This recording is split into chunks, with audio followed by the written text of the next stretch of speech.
क्या सच में यीशु हेडिस में था? यह क्वेश्चन है, क्योंकि कई लोग कहते हैं कि अगर हेडिस में था तो क्या यीशु नर्क में था? HELL, जी नहीं, वो नर्क नहीं है, नर्क अभी आएगा। यीशु नर्क नहीं गया। और कुछ लोग कहते हैं कि जैसे योना जो मछली के पेट में था ना, जैसे वो नीचे था मछली के पेट में, वैसे यीशु 3 दिन था, तो योना की आत्मा नर्क में जल रही थी, तो यीशु की भी जलेगी। क्या कॉमन से, क्या लॉजिक है? Not possible, you understand? तो फिर प्रश्न उठता है, क्या सच में यीशु हेडिस में था? क्वेश्चन है। तो एक प्रॉफिट है, उसका नाम है दाऊद। सब लोग ठीक? या फोकस करें। एक व्यक्ति, उसका नाम था दाऊद, और यह प्रॉफिट था। भजन संहिता 16:10 में देखो उसने क्या कहा था। Are you ready for this?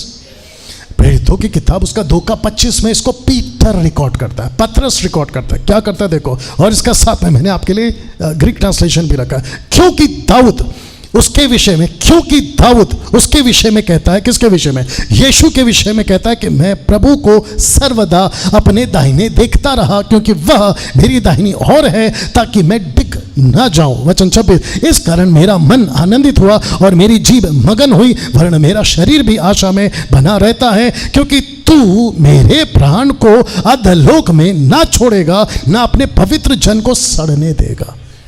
तो ये अधोलोक क्या है? ये पढ़ो, हेडिस। तो यीशु कहां थे? उसकी आत्मा हेडिस में, लेकिन बॉडी कहां थी? कब्र में। तो दाऊद कहता है, पतरस कहता है, ना तो उसका शरीर सड़ा, ना उसकी आत्मा जली। इसको पीटर कैसे कहता है? वचन 29 में, हे भाइयों, हम उस कुलपति दाऊद के विषय में तुमसे साहस के साथ कह सकते हैं कि वो तो मरा और गाड़ा भी गया, उसकी कब्र आज तक वर्तमान है, आज तक हमारे यहाँ वर्तमान है। तो दाऊद का डेड बॉडी, जिसको कहते हैं ना ग्रेवयार्ड, वो तो वहीं था। तो इसका मतलब है कि दाऊद की डेड बॉडी, आगे बोल दो, सड़ी। दाऊद का स्पिरिट पैराडाइज में, हेडिस में, वो बता चुका हूं। अब इसको पढ़ो। वो भविष्यवक्ता था, वो जानता था कि परमेश्वर ने मुझसे शपथ खाई है, मैं तेरे वंश में से एक व्यक्ति को तेरे सिंहासन पर बिठाऊंगा। किसको? यीशु को। उसने होने वाली बातों को पहले इसे देखकर मसीह के जी उठने के विषय में भविष्यवाणी की कि ना तो उसका प्राण अधोलोक में छोड़ा गया, हेडिस में छोड़ा गया, ना तो वहां छोड़ा गया, ना उसकी देह सड़ने पाई। इसी यीशु को परमेश्वर ने जिलाया, जिसके हम सब गवाह हैं।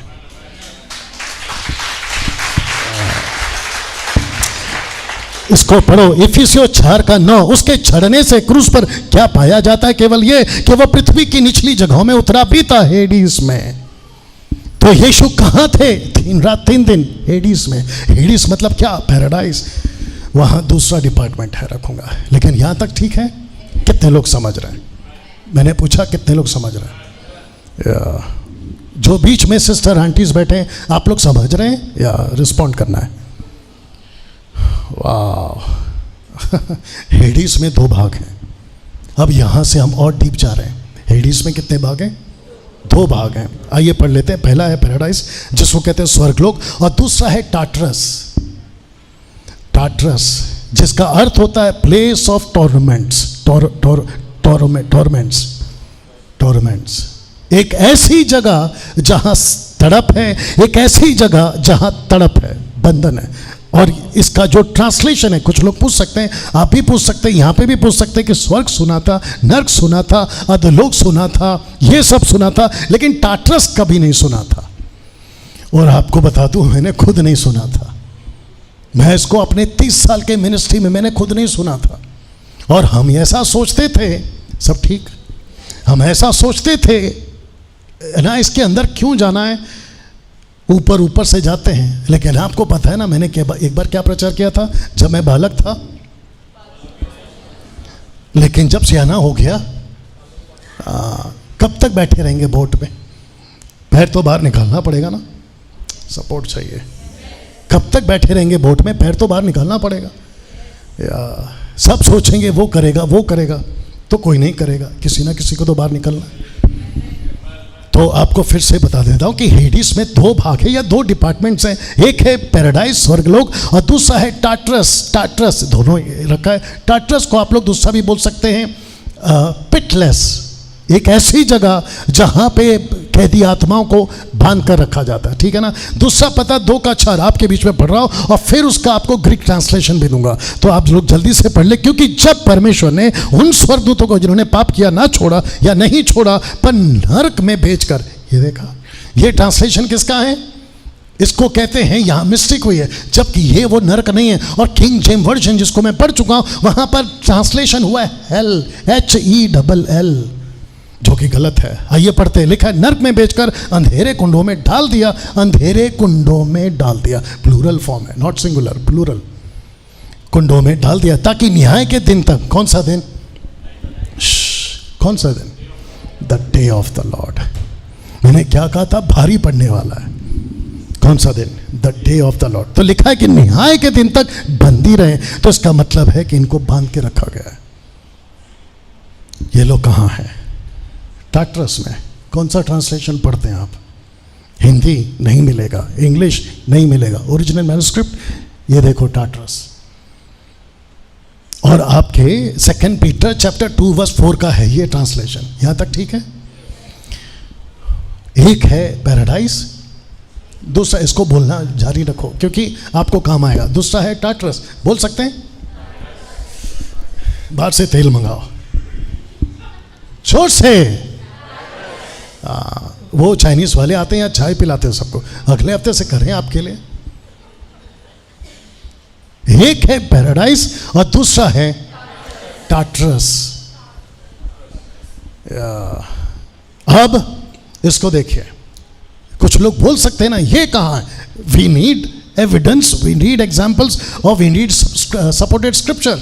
लीजिए, तो यीशु ने एक कहानी सुनाई थी लूका के 16वें अध्याय में, और ये रिकॉर्ड करता है वचन 22 से 26 तक में, क्योंकि उसका पहले का मुझे नहीं चाहिए। तो मैं आपको बता दूं कि ये वो व्यक्ति है जो यहां था, और यीशु लाजर को मिलने भी, जो कि कौन सा लाजर? वो लाजर नहीं, ये लाजर जिसको कहते धनवान और गरीब लाजर, ये इसको मिलने गए थे। कौन?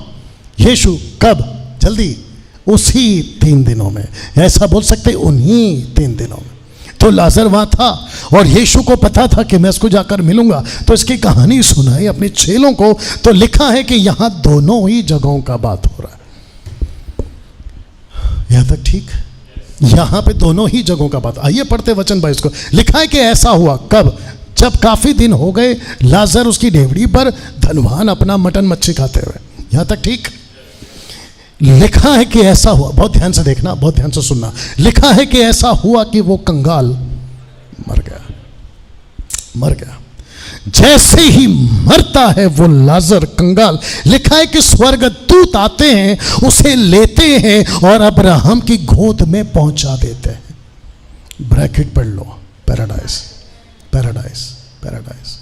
आइए पढ़ते धनवान का क्या हुआ। लिखा है कि वो धनवान भी मरा, may be after 1 week 1 month, वो भी मरा। और लिखा है कि उसका शरीर गाड़ा गया, शरीर गाड़ा गया, आत्मा। आइए देखते हैं कि उसको कौन सा स्वर्गदूत लेने आता है। क्या स्वर्गदूत आएगा? आइए देखते क्या लिखा है। लिखा है कि अधलोक में, ब्रैकेट में टाट्रस, अधलोक में उसने पीड़ा में पड़े हुए अपनी आंख उठाई और दूसरे अब्राहम की गोद में लाजर को देखा। इंटरेस्टिंग पार्ट क्या है पता है? जब लाजर मरता है तो एंजल्स आ रहे हैं, जब धनवान मर रहा है तो ये खुद ही पहुंच रहा है। आप नहीं समझे अभी भी, बहुत ध्यान से सुनना। आज भी ऐसा ही है। आप अगर मरोगे ना तो मुझे कौन लेने आएगा? मैं कहाँ जाऊँगा? मेरी आत्मा यहाँ भटकेगी कि वहाँ भटकेगी? मैं मरने के बाद में 7 दिन यहाँ रहूँगा, मैं घर के लोगों को, ऐसा कुछ नहीं है भाई। कुछ लोग कहते हैं मैं जैसे ही मरूंगा मैं कुत्ता बन जाऊंगा। कुत्ता जिंदा है, तू मरा है।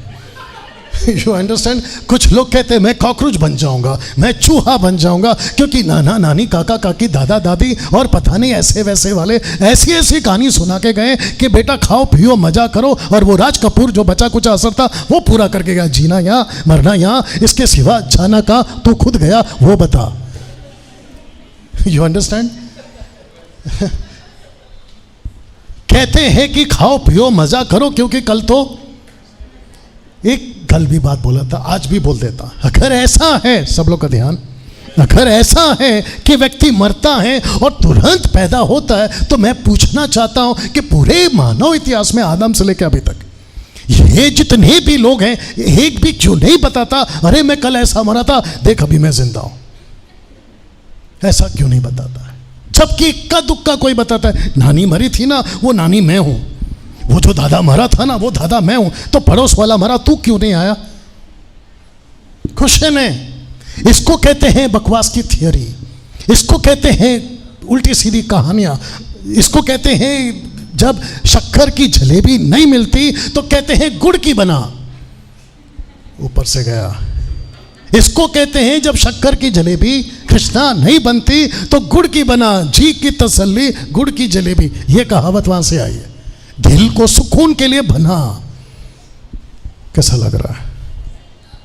तो फिर से कहता हूं कि जब लाजर मरता है तो स्वर्गदूत आता है, धनवान मरता है इसको कोई लेने नहीं आता। आइए सुनते हैं। कहता है कि पीड़ा में पड़े उसने अपनी आंख उठाकर दूसरे अब्राहम की गोद में, उसने लाजर को देखा, उसने पुकार कर कहा, बाप रे, उसने पुकार कर कहा, हे पिता अब्राहम। इसको कहते, कैसे पता चला कि यह अब्राहम है? अच्छों के होश ठिकाने आ जाते हैं वहां पे। आप शायद पॉइंट मिस कर गए, यहाँ पे नहीं आते ना, इतना समझाते नहीं आते, यहाँ पे नहीं आते बात समझ में। बोला हमारा वाला, तेरा वाला, उसका वाला, ऐसा वाला, वैसा वाला, पैसा वाला, वहां पहुंचोगे ना सब एक जैसे वाला। बोला यार यही है असली वाला, कहाँ था पता नहीं साला। You understand? तो कहता है कि पुकार कर कहा, हे पिता अब्राहम, मुझ पर दया करके लाजर को भेज दे ताकि वो अपनी उंगली का सिरा पानी में भिगोकर मेरी जीभ को ठंडा करे। क्यों? क्योंकि मैं इस ज्वाला में तड़प रहा हूं। मेरा क्वेश्चन है आपको, मैंने अभी तक क्या बताया था? मैंने आपको बताया था कि दो स्थान है, एक है पैराडाइज और दूसरा है टाटरस। तो लाजर कहाँ है? पैराडाइज में। आपका धनवान कहाँ है? टाटरस में। यहां पे क्या कर रहा है? उसके मुंह से खुद सुनिए। कहता है कि मैं ज्वाला में तड़प रहा हूं। सब लोग ठीक? मैं ज्वाला में पड़ा तड़प रहा हूं। लिखा है मैं ज्वाला में पड़ा तड़प रहा हूं। परंतु अब्राहम ने कहा, हे पुत्र, स्मरण कर कि तू अपने जीवन में अच्छी वस्तुएं ले चुका है, वैसा ही लाजर बुरी वस्तुएं, परंतु अब वो यहां शांति पा रहा है और तू तड़प रहा है। अब इसको पढ़ो। इन सब बातों को छोड़, हमारे और तुम्हारे बीच में भारी गड्ढा है। एक साथ जोर से बोलिए, भारी गड्ढा, जिसको कहते हैं बहुत बड़ा गड्ढा है। ठहराया गया है कि जो यहां से उस पार तुम्हारे पास आना चाहे वो ना जा सके, ना कोई वहां से इस पार हमारे पास आ सके। इम्पॉसिबल। तो हेडिस में दो डिपार्टमेंट हैं, एक है आपका पैराडाइज और दूसरा है टाटरस। आप अगर पैराडाइज में हो, जो कि अभी पॉसिबल नहीं है, मैं आपको बताऊंगा क्यों, तो यहां से आपके लिए मौका है। सब लोग ठीक? लेकिन अगर आप यहां चले गए, कोई चांस नहीं है, क्योंकि लिखा है ना एक भारी गड्ढा है ना। वक्त कमी है, फिर भी आगे जाना पड़ेगा। ये चित्र देख लो, जल्दी से बता देता हूं यहां हो क्या रहा है। यहां तीन बातें हो रही है, सबका ध्यान। यहां पे टोटल तीन बातें हो रही हैं। यहां स्पष्ट बातचीत हो रही है उनकी लैंग्वेज में। दूसरा, यहां देखा जा रहा है। तीसरा, यहां पर यादें, सब कुछ याद है। मैं पृथ्वी पर कौन था, मैं कैसा था, मैं क्या करता था, मैं क्या नहीं करता था, A to Z सब कुछ याद है। तो नहीं कह सकते मुझे नहीं पता। एक जरूरी बात हेडिस की, टाटरस और पैराडाइज की। Are you ready for this? अब ये जगह पूरी तरह से खाली है अभी, राइट नाउ ये जगह पूरी तरह से खाली है, लेकिन ये जगह नहीं। ये जगह खाली क्यों है? Come on speak. अभी बताया था ये जगह खाली क्यों है। क्योंकि यीशु मसीह 3 रात 3 दिन यहीं पे गए, आदम से लेके डाकू तक सबको उन्होंने कहा चलो मेरे साथ, मैं रखूंगा आगे, चलो मेरे साथ। लेकिन जो यहां पे थे उनको कुछ बोल कर गया, मैं रखूंगा आगे। क्या बोल कर गया? मैं रखूंगा। सब लोग ठीक? तो अब बात करते हैं the day of the Lord की। तो ये इतना पीछे जो आपको बैकग्राउंड बनाया था ना, ये आपको समझाने के लिए कि the day of the Lord कैसा होने वाला है, जिसको कहते हैं meaning the means judgment day. इसका अर्थ होता है judgment day. The day of the Lord का अर्थ है जजमेंट डे। रखते हैं या रखते हैं, वो फिर लौटेगा। याद है ये कपड़ा, वो फिर लौटेगा। ये मैसेज क्या था? आई विल कम बैक, मैं वापस आऊँगा। तो यीशु वापस आएगा, ऑफ कोर्स आएगा। इसका इंतज़ार कौन कर रहे हैं? पूरी मसीहत, पूरी मानव जाति जो यीशु को जानती है वो इंतज़ार कर रही है ना। जिस दिन, सब लोग ठीक, ये अभी और डीप है। जिस दिन, जिसको कहते हैं the day of the Lord. और मैंने क्या कहा था? पृथ्वी के लोगों पे जोर से भारी पड़ेगा। आइए देखते कैसे भारी पड़ेगा। मत्ती 25 का 31 और 32। जब मनुष्य का पुत्र, in the day of the Lord, जब मनुष्य का पुत्र अपनी महिमा में आएगा, तब लिखा है और सब स्वर्गदूत उसके साथ एक आएंगे, तो वह अपनी महिमा के सिंहासन पर विराजमान होगा। कौन? यीशु। इसको कहते हैं the day of the Lord. क्या बात है। और यीशु बैठेगा सिंहासन पर, तब नहीं चलेगा फिर मेरा वाला किधर है, तेरा वाला किधर है। चुपचाप बैठ, क्योंकि अच्छे अच्छे के होश वहां पे ठिकाने आ जाएंगे। तो लिखा है कि सिंहासन पर बैठेगा, तब लिखा है कि सब जातियां सब जातियां उसके सामने इकट्ठा की जाएंगी। जैसा चरवाहा भेड़ों को बकरियों से अलग कर देता है, वैसे वे उन्हें एक दूसरे से अलग करेगा। चित्र देख लो, एक तरफ है भेड़ें और दूसरी तरफ है बकरियां या बकरियों। आप एक चीज शायद यहां पे मिस कर गए, ये दो डिपार्टमेंट को आप मिस कर गए। एक है भेड़ें, दूसरा है बकरियां। ये कौन सी बकरियां हैं? ये वो बकरियां हैं जिसको कहते हैं अविश्वासी। ये कौन से भेड़े हैं? ये वो हैं जिसको कहते हैं विश्वासी। और ये वो अविश्वासी हैं। आपके दिमाग में अगर किसी का नाम आ रहा होगा, कोई संत का, कोई महात्मा का, कोई सेंट का, सेंट समझते हैं जिसको सेंट की पदवी मिलती है, उनको तक याद करो तो आपको पता चलेगा कि वो तक अभी टाट्रस में है। वो तक अभी टाट्रस में है। जिस डैनियल भाई ठीक से समझाओ, नाम नहीं ले सकता लेकिन ऐसे समझा देता हूं, ठीक है ना। आपके नाम के आगे संत लगा था, वो तो पक्का स्वर्ग में होगा। आपके नाम के आगे गुरु लगा था, वो तो पक्का पैराडाइज में होगा। आपके नाम के आगे महात्मा लगा था, समझ में आ रहा है, वो तो पक्का पैराडाइज में होगा। आपके नाम के आगे तो दानवीर, करमवीर, चक्रवीर, वो वीर, ये तीर, वो चीर, ये सब कुछ लगा था। लेकिन यीशु कहता है कि बेटा, पैराडाइज में आने का एक ही लाइसेंस है और एक ही वजह है और एक ही जरिया है। यीशु को जब तक तू स्वीकार नहीं करता,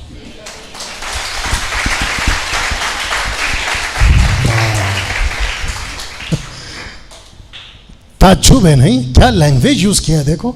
यीशु सिंहासन पर बैठेगा, सब जातियां इकट्ठी होगी। वहां नहीं पूछेगा, ध्यान से सुनो और ये वाले भी सुनो, वो नहीं पूछेगा कि हिंदू कौन है, वो नहीं पूछेगा कि मुस्लिम कौन है, वो नहीं पूछेगा कि ईसाई कौन है, बुद्धिस्ट कौन है, आदिवासी कौन है, यहूदी कौन है, XYZ नहीं पूछेगा। उन सबको एक ही चीज पूछेगा, तुम भेड़ हो इस तरफ, तुम बकरियां हो इस तरफ। बात समझ में आ गई?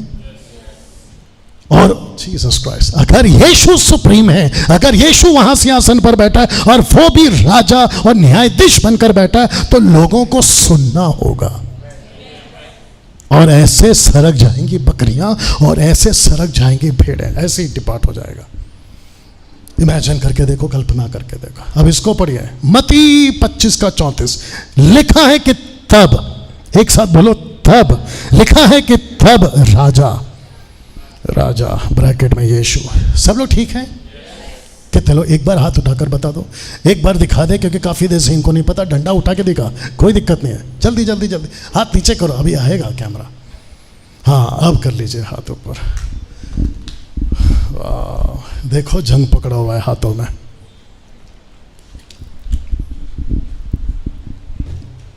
या सेम पोजीशन सेट कर देना। मत्ती 25 का 34, सब लोग ठीक? लिखा है कि तब राजा ब्रैकेट में यीशु अपनी दाहिनी ओर वालों से कहेगा। किनसे? दाहिनी ओर पे कौन है? जल्दी, अभी बताया था। दाहिनी वाले कौन है? वो कौन है? वही तो पूछ रहा हूं। जिन्होंने यीशु को स्वीकार किया है, कहता है कि दाहिनी ओर वालों से कहेगा, हे मेरे पिता के धन्य लोगों, आओ उस राज्य के अधिकारी हो जाओ जो जगत के आदि से तुम्हारे लिए तैयार किया हुआ। अब इसको पढ़िए। तब वो कहेगा बाईं ओर वालों से, ये कौन है? बकरियां। बट कौन है? अविश्वासी। Very good. लिखा है कि तब वो बाईं ओर वालों से कहेगा, हे श्रापित लोगों। यहां कहता है धन्य लोगों, यहां कहता है श्रापित लोगों। चुनाव अभी करो कि वहां खड़े होकर खुद के लिए श्रापित बुलवाना है या वहां खड़े होकर खुद के लिए। एक छोटा सा एग्जांपल दे दूं। इट्स नॉट एग्जांपल बल्कि फैक्ट है ये। सलोमी के लिए मैं काम नहीं आऊंगा और मेरे लिए सलोमी काम नहीं आएगी। यहां पे एक जोड़ी बहुत क्या कहते हैं ना, फॉर्म में, सुबह उठते ही साथ में, शाम को आते ही साथ में, जाते साथ में, आते साथ में, खाते साथ में, और अगर मैं घर पे नहीं हूं तो रहते साथ में। ना तो सुमन के लिए काम आएगी सलोमी और ना काम आएगी हटाओ यार, यू अंडरस्टैंड, और ना ही तेरे लिए काम आऊंगा मैं। यहां किसी के लिए कोई काम नहीं आएगा, सबको व्यक्तिगत खड़ा होना होगा। बहुत बड़ी बात बोला है मैंने, वापस बोलूं, सबको व्यक्तिगत खड़ा होना हो।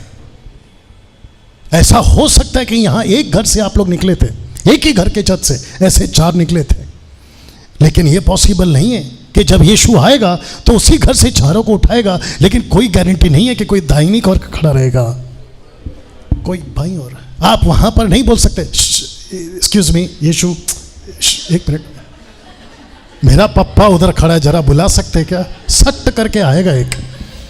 कौन आएगा? एंजल, हाथ में उसकी तलवार होगी और वो भी चमकती हुई, सट करके मारेगा। चुपचाप खड़ा रहे। My goodness. खुरमेया किधर है? खुरमेया पीछे, खुरमेया राइट। हाँ, वो वहां पे बोल सकता है, पास्टर अजय दास सर दाई तरफ है, राइट साइड में, मैं लेफ्ट में हूं। हे अजय, हे इधर मेरे को थोड़ा बुला के ले। No chance. अजय खुद सोच रहा होगा, तू तेरा देख, मैं मेरा देख रहा हूं इधर। You understand? वहां ऐसा कुछ नहीं चलेगा, सबको व्यक्तिगत अपने लिए खड़ा होना होगा। और उस वक्त पता चलेगा राइट वाले को कि लेफ्ट की कीमत क्या है, और लेफ्ट वाले को पता चलेगा जो से राइट की कीमत क्या है, कैसा लग रहा है।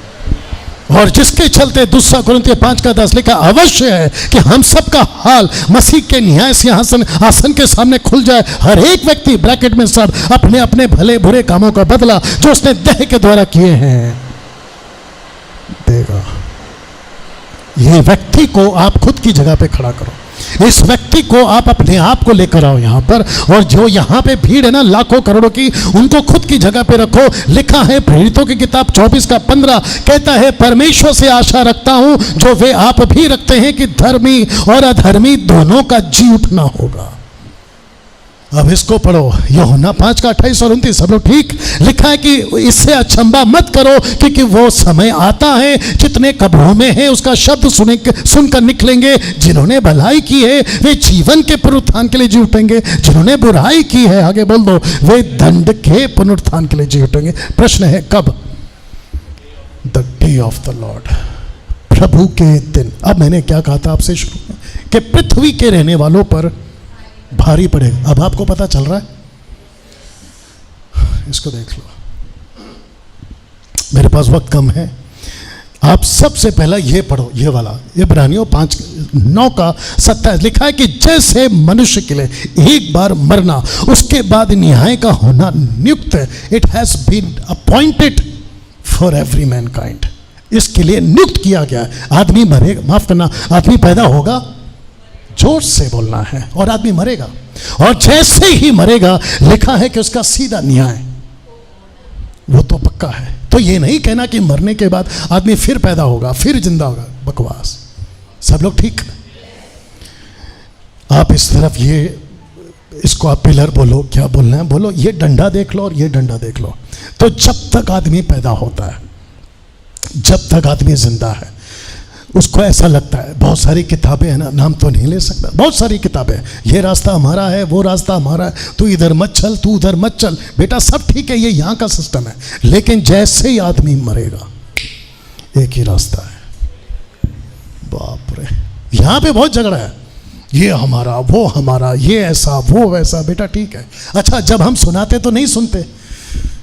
अब थोड़ा टाइम ले जाएगा, बर्दाश्त करेंगे प्लीज। सब लोग ठीक है ना। यहाँ समझाते तो नहीं सुनते, लेकिन यहाँ पर एक ही रहता है। तो आप ये सबसे पहला शब्द को पढ़ लो, इन्फेंट्स, और दूसरा है ट्रू क्रिश्चियंस। तो ये जब मरेंगे तो ये सीधा यहाँ पे, जिसको कहते हैं पैराडाइज। ओके, ये कौन सा पैराडाइज है मैं वो भी बताऊंगा, क्योंकि जो पहला पैराडाइज है वो तो खाली हो चुका है, ठीक है ना, मैं आपको बताऊंगा। तो लिखा है दूसरा नीचे, lost in sin both, lost in sin both. ये बोथ कौन है? Believers and unbeliever. जब ये मरते तो ये कहाँ जाएंगे? टाटरस। और जो यहां एक बार गया, आगे का बोला करो जल्दी से, जो एक बार यहां गया रीना, वो वापस कभी नहीं लौटेगा। सब लोग ठीक? जो एक बार यहां गया वो वापस कभी नहीं आएगा। इसलिए जब तक जिंदा हो तब तक बचो, डाकू की तरह, राइट वाला, नॉट लेफ्ट वाला। उसने कहा मुझे याद करो, बच गया हो। दूसरे ने कहा खुद भी बच, मुझे भी बचा। इसका मतलब है उसको यहां की दुनिया प्यारी थी। सही? तो लिखा है कि जो बच्चे मरते, इन्फेंट्स का मतलब है बच्चे, जो छोटे बच्चे मरते हैं, जिनका होश नहीं है, वो बच्चे स्वर्ग जाएंगे। नहीं, यहां पे बोलना उचित नहीं है। जब हादसे होते हैं ना, बच्चे मरते हैं ना, बट अदर साइड क्या है? बच गए। अगर बड़े होके माँ बाप के रास्ते पे चलते, यू अंडरस्टैंड? तो जो पाप में है, वो चाहे विश्वासी हो या अविश्वासी हो, वो सब यहां पर ना, जैसे ही ये यहां पहुंचते हैं, ये यहां कब तक रहेंगे और ये यहां पर कब तक रहेंगे? कोई बता दो जल्दी से। The day of the Lord तक। और जिस दिन the day of the Lord आ गया, उस दिन पृथ्वी रुक जाएगी, स्टॉप। ओके, नाउ क्या होगा? मैं चाहता हूं कि आप ये लाइन देख लो, ये पिलर देख लो, जो लिखा है कि जजमेंट, उस दिन न्याय होगा। तो यहां वाले पहुंचेंगे, चित्र देख लो और नाम पढ़ लो, हेवन में। और जो यहां वाले होंगे वो सीधा पहुंचेंगे, ये है हेल। और जिसको कहते हैं, ग्रीक वर्ड है गेहेना, नॉट गहना, गेहेना। और जो लिखा है मैथ्यू 25 का 41 में, उस अनंत आग में जाओ, ठीक है ना। नाउ मैं आपके बीच में प्रकाशित वाक्य 20 का 14 रखने जा रहा हूं, जो कि बताता है कि ये दोनों के दोनों में से एक तो पहुंचेंगे यहां और ये पहुंचेंगे यहां, लेकिन दोनों का फैसला यहां हो रहा है। तो लिखा है कि सफेद सिंहासन के सामने मृत्यु और अधलोक भी आग की झील में डाले गए। ये आग की झील तो दूसरी मृत्यु है। तो यहां पे कौन कौन डाले गए? एक अधलोक और दूसरा क्या है?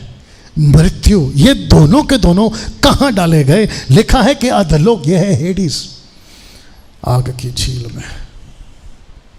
और इसको कहते हैं द फाइनल हेल, जिसको कहते हैं ना द हेल, जिसको कहते हैं फाइनल जजमेंट। अब आप सोच के देखिए, जो टाटरस में है वो बाहर निकल सकता है? जोर से, इम्पॉसिबल। तो जो यहां पर है वो तो 22 जुलाई को, 22 नवंबर को, 4 जनवरी को, और क्या क्या है आपका देख लो, 10 सितंबर को, और भी कुछ होगा। इन सब को देख लीजिए आप। और ये सब काउंट करते हैं जैसे जैसे दिन जाता है, नजदीक आ रहा है। आपको पता है यहां पे जो पहुंचेगा ना, वो चाहे कितना भी दिन कर ले या गिन ले, लिख कर रख ले, नजदीक आ रहा है। नजदीक नहीं बेटा, दूर जा रहा है। जब कोई पुलिस पकड़ती है तो अंदर जो जेल में है ना, वो एक ही चीज पूछ रहा होता है घर के लोगों को, क्या बेल मिल सकती है? सोच के देखो, जो आग की झील में है उसको कभी बेल नहीं मिल सकती है। यहां तक ठीक है? तो कितने लोग हैं जो यहां नहीं जाना चाहते? अभी पूछ रहा हूं, आपको पूछ रहा हूं, सबको पूछ रहा हूं। इतना सुनने के बाद तो कोई भी यहां नहीं जाना चाहता। यीशु का एक चेला था जिसको उल्टा क्रूस पे लटकाया था, और उसका नाम है पतरस। इस व्यक्ति ने एक सलाह दी, आइए सुनते सलाह क्या दी। तो लिखा है कि पतरस की सलाह पूरे मसीह समाज को, आइए पढ़ते का क्या लिखा है। दूसरा पत्र 3:11 लिखा है, तो जबकि ये सब वस्तुएं इस रीति से पिघलने वाली है, तो तुम्हें पवित्र चाल चलन भक्ति में कैसा मनुष्य होना चाहिए, परमेश्वर के उस दिन की बाट, कौन सा दिन, the day of the Lord की बाट किस रीति से जोना चाहिए, उसके जल्द आने के लिए कैसा यत्न करना चाहिए, जिसके कारण आकाश आग से पिघल जाएंगे, आकाश के गण यानी कि तारे बहुत ही तप्त होकर गल जाएंगे। इसको पढ़िए, पर उसकी प्रतिज्ञा के अनुसार हम एक नए आकाश और नई पृथ्वी की आस देखते हुए जिनमें धार्मिकता वास करेगी। इसलिए हे प्रियो, जबकि तुम इन बातों की आस देखते हो, तो यत्न करो कि तुम शांति से उसके सामने निष्कलंक और निर्दोष ठहरो। वाह, किसकी सलाह है? किसकी सलाह है? ये पतरस कौन है? जिसको ये प्रकाशन मिला था कि यीशु हेडीस में जाके आया, और वो कह रहा है कि अगर तुमको यहां नहीं जाना है तो तुमको एक सलाह देता हूं। सलाह क्या है? ये वाली। सब लोग ठीक? सलाह है ये वाली। पहला पत्र 4:17, क्योंकि वो समय आ पहुंचा है कि पहले परमेश्वर के लोगों का न्याय किया जाए, जबकि न्याय का आरंभ, आगे पढ़ो, हम ही से होगा, तो उनका क्या अंत होगा जो परमेश्वर को नहीं जानते। सब लोग ठीक? यदि धर्मी व्यक्ति ही कठिनता से उद्धार पाएगा, तो भक्तिहीन और पापी का क्या ठिकाना। आपको याद होगा कि एक व्यक्ति यीशु के पास आया। मैं वक्त के हिसाब से खत्म करूंगा, चिंता मत करो। सब लोग ठीक है? किसी ने उससे पूछा, यीशु से पूछा, हे प्रभु, क्या उद्धार पाने वाले थोड़े हैं? यीशु ने उससे कहा, सके द्वार से प्रवेश करने का यत्न करो, जिसको कहते हैं नैरो वे। ठीक है ना? अब ऐसा क्यों? क्योंकि मैं तुमसे कहता हूं कि बहुत से प्रवेश करना चाहेंगे, आगे पढ़ो, ना कर सकेंगे। एक साथ पूछो, क्यों? कठिन होगा, रास्ता कठिन होगा, आसान नहीं है। सब लोग ठीक बात समझ रहे हैं? अब इसको पढ़िए, उद्धार पाने से लेकर मरने तक। ये बहुत पावरफुल है, बहुत ध्यान से सुनना, ठीक है ना? उद्धार पाने से लेकर मरने तक पृथ्वी पर कैसे जीना है, इसका चुनाव आपको करना होगा। आ जाओ वापस, उसके हाथ से बोतल ले ले।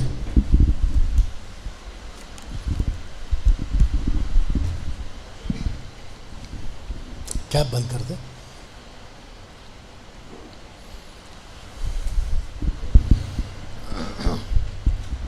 वापस एज यूजुअल। वाह, सब लोग ठीक? मैं फिर पढ़वा देता हूं, क्योंकि आपको नहीं दिखेगा, मुझे यहां दिख रहा है। उद्धार पाने से लेके मरने तक पृथ्वी पर कैसे जीना है, उसका चुनाव आपको करना होगा। ओके? ये भी विश्वासी। इसमें फर्क एक ही है। इस व्यक्ति ने पृथ्वी पर कैसे जीऊंगा, इसने तय किया है कि मुझे कितना खाना है, कितना पहनना है, कितना देखना है, कितना सुनना है, कहाँ तक जाना है, कहाँ तक नहीं जाना है, इसने तय किया। और आपको पता है, जब इसका उद्धार, नाटक चल रहा है, जब इसका उद्धार हुआ, एक सोचते 25 साल का था, 25 साल का, और दाऊद के हिसाब से जो कहता है 70-80 तक जिएगा, तो एक काम करते हैं, इसको 75 तक जिंदा रखते हैं इसको। ठीक है? तो 25 से 75 तक पहुंचने के लिए इसको कितने सालों की तैयारी करना है? 25 और 75, कॉमन सेंस 50, बाहर से तेल लाओ।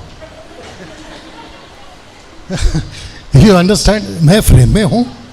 ओके, वापस कहते हैं 25 में उद्धार पाया, इसको मरना है 75 में। ये कितने साल तक का चुनाव कर रहा है? 50। आपके पास आते हैं, इसका भी 25 में उद्धार हुआ, इसको भी मरना है 75 में, लेकिन बंधे ने कोई तैयारी नहीं की। ये जहां नाटक में, ये जहां चाहो, आगे का भूल दिया करो, जाता है, जब चाहो खाता है, जैसा चाहो पहनता है, जो चाहो देखता है, ये भी एक ही चर्च में, ये भी एक ही चर्च में, इन दोनों का पास्टर एक ही है, बाइबल भी एक ही है, बीच बीच में मुझ जैसा आने वाला बाइबल टीचर भी एक ही है, लेकिन फर्क देखो कितना है। इसने कैलकुलेट किया है कि पृथ्वी पे कैसे जीऊंगा, और इसने कैलकुलेट नहीं किया है कि पृथ्वी पे कैसे जीऊंगा। जल्दी से बैठ जाओ और मैं आपको फिर से बता देता हूं ताकि आपको समझ में आए कि उद्धार पाने से लेकर मरने तक पृथ्वी पर कैसे जीना है, इसका चुनाव आपको करना होगा। अपने चर्च में से कुछ लोग बैकस्लाइड हो गए, जल्दी से बताओ क्यों? जरा चित्र को देख के भी बता सकते हैं आप। You understand? सब लोग समझ रहे हैं मैं क्या बात कर रहा हूं? कुछ चर्च में आए और जिसको कहते हैं ना कि घोड़े पे कोई लगाम नहीं है और बेकाबू, कहते हैं, मैंने कहीं पे कल ही रात को सुना था, कहते हैं कि बच्चा बोलना 2 साल की उम्र में सीख जाता है, लेकिन कैसे बोलना है, कब बोलना है, कहां बोलना है, उसको सीखने के लिए पूरी जिंदगी। You understand? चर्च में आते हैं लेकिन कैसे जीना है ये कैलकुलेट नहीं किया है। तो मेरा प्रश्न ये है, आपका आके भी क्या फायदा, ना आके भी क्या फायदा? कैसा लग रहा है? मसीह बनना का